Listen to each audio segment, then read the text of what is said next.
Reddit.com, known as the front page of the internet, is a website that has a vast amount of communities that anybody can find something to do.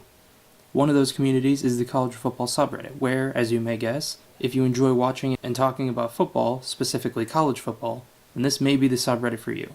It is filled with discussions like the outcomes of the games, if an upset occurs, trash talk, interesting stats, changes in the coaching staff, trash talk, changes in the roster, and so much more. The subreddit also holds their own ranking system that works much like the AP poll or the USA Today rankings. While it is not publicized as heavily as those other two ranking systems, it is still interesting to see how the subreddit comes together to vote on which team belongs where. It's one of the first things you see when you visit that page. To add to the individuality of the community, if one of the teams that they had ranked is beaten by another team, they change the logo of that team to something relating to the team that beat them. Sometimes they only change the color of the logo to the school colors of the other team, but sometimes they get more creative. Last season in the subreddit, a user came up with an empire map that tracks the outcome of each game that is played by FBS teams. At the beginning of each year, each FBS team starts with some territory of the US that is near the location of their school. Then when the season starts, if a team loses, another team takes over the land that they owned the previous week. So by week 13, there are only a handful of teams left on the map. The map becomes more interesting if an upset occurs and allows a lot of land to be passed around and becomes a pretty fun thing to keep track of, especially if your team gets a piece of it. This season, instead of finding the map on the subreddit, you can find it every Monday on sbnation.com.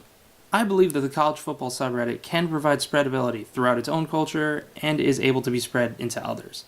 Obviously, for its own culture, the people there already know that college football is the main topic, so no matter what they view or read, it will relate to college football. But then, going outside of the community, the empire map can spread to different media platforms.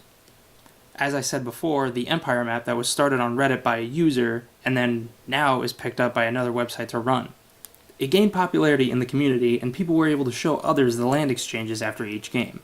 Gladwell stated that for something to be spreadable, it must first be sticky. The more a piece of content sticks to people, the more they want to spread it to others. This is true in most cases. If you see a funny picture on Facebook, you hit share. Or if you're with people, you show them your phone to help them laugh. If you see something that makes you feel some connection to it, that's what makes it sticky. Depending on what emotion is felt, the more it sticks. Whether or not it gets spread is up to the user seeing it. This is where we get into the type of niche audience that the subreddit has. If someone were to stumble across it and didn't know anything about college football, they'd be a little confused about what was happening. Someone who knows a little bit more about the different teams and the different conferences they play for will understand more than the average viewer.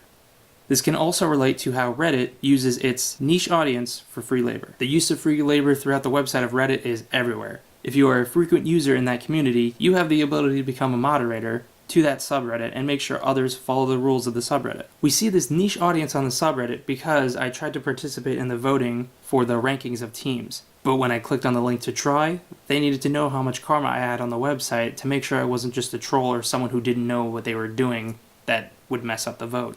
To become a mod for the subreddit, you need to be somewhat known throughout the subreddit, which is more understandable. It works much like a company, where you get the job if you know the right people and are qualified for it. According to Jenkins, media industries began to reconceptualize their audiences as active participants whose labor helps determine the value of branded entertainment.